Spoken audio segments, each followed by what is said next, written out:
Aujourd'hui, je vais revenir sur un Walt Disney que tout le monde connaît, mais que tout le monde n'apprécie pas forcément. Alice au pays des merveilles. Je vais revenir sur une scène qui m'a particulièrement marqué. Comme d'habitude, ça va spoiler sévère. Alors, cette scène, c'est laquelle?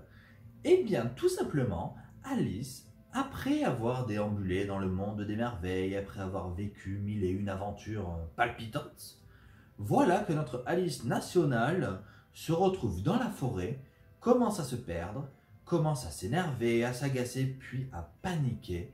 Et enfin, elle va s'asseoir sur un tronc d'arbre, se mettre à pleurer. Et là, à ce moment-là, qu'est-ce qu'il va se passer, pardon? Eh bien, tout autour d'elle, les choses vont disparaître une à une. Toutes les mille et une merveilles de ce monde merveilleux vont disparaître. Tous les animaux, les arbres bizarres, tout disparaît. Alice va se retrouver plus seule que jamais sur son tronc d'arbre. Et pourquoi cette scène m'a marqué? Parce que quand j'étais petit, si effectivement je trouvais que Alice était très déroutant, mais aussi intéressant, eh bien cette scène-là, elle m'a vraiment fait flipper. Celle d'une enfant seule, prisonnière au milieu du noir, du néant, en fait, au milieu de nulle part, dans le noir, avec rien autour. Il y a des choses qui apparaissent, qui disparaissent. Du coup, c'est très flippant. Cette scène est vraiment très flippante. Et pourquoi vraiment elle m'a marqué?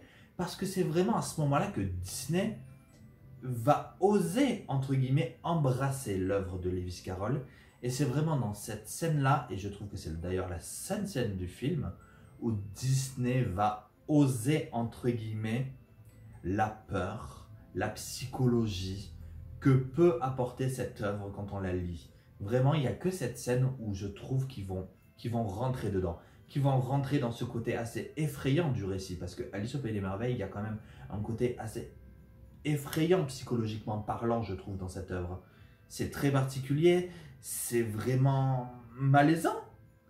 Et du coup, cette scène-là, c'est celle qui va le mieux refléter vraiment l'esprit de ce que Lewis Carroll a voulu faire dans son livre.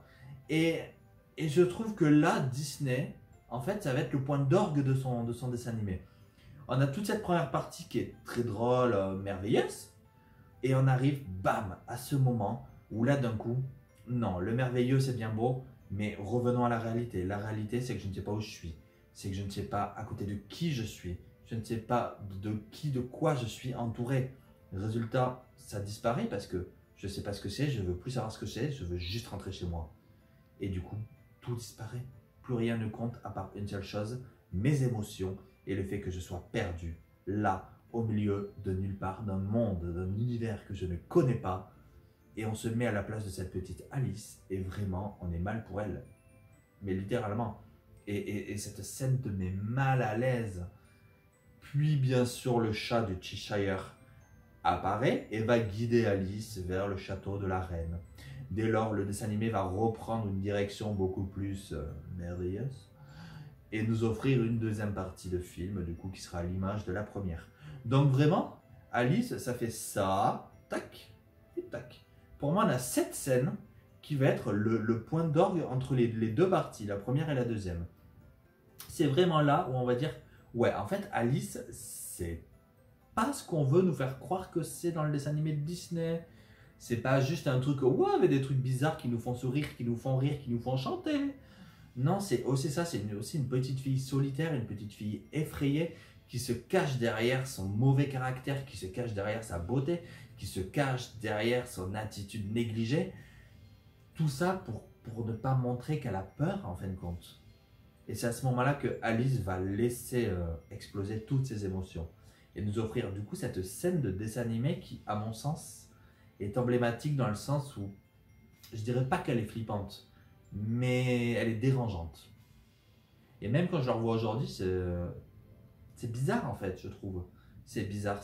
C'est peut-être aussi par rapport au fait que le dessin animé est très éloigné du livre et que du coup on a une seule scène, celle-là qui vraiment va être dans l'esprit un peu torturé du livre. Et le fait qu'on ait qu'une seule scène fait que du coup, quand on est plus adulte, je dirais, et qu'on a lu le livre et qu'après on regarde le dessin animé, ça nous saute aux yeux qu'en fait, cette scène-là se rapproche du livre, contrairement au reste. Du coup, ben, forcément, cette scène, elle ressort, et là on se dit, Ah ouais, limite elle fait tâche en fait. C'est limite elle fait tâche la scène. Enfin limite elle est en trop quoi. C'est très particulier. Donc voilà, je voulais revenir avec vous sur cette scène de Alice au Pays des Merveilles de Walt Disney. Et n'hésitez pas à me dire ce que vous pensez du film parce que je sais que ce film n'est pas très apprécié de manière générale. Et voilà, alors moi pour ceux qui ont vu ma vidéo sur Disney, vous savez que j'ai une adoration pour ce film. Pas pour la version live qui a été faite par Tim Burton que je n'aime pas du tout, je précise, et je parlerai même pas de la suite. Mais voilà, ça c'est encore un autre débat. N'hésitez pas à liker si cette vidéo vous a plu, n'hésitez pas à commenter, n'hésitez pas à vous abonner. Et enfin, n'hésitez pas à critiquer, parce que critiquer c'est bien, mais en version originale c'est toujours mieux.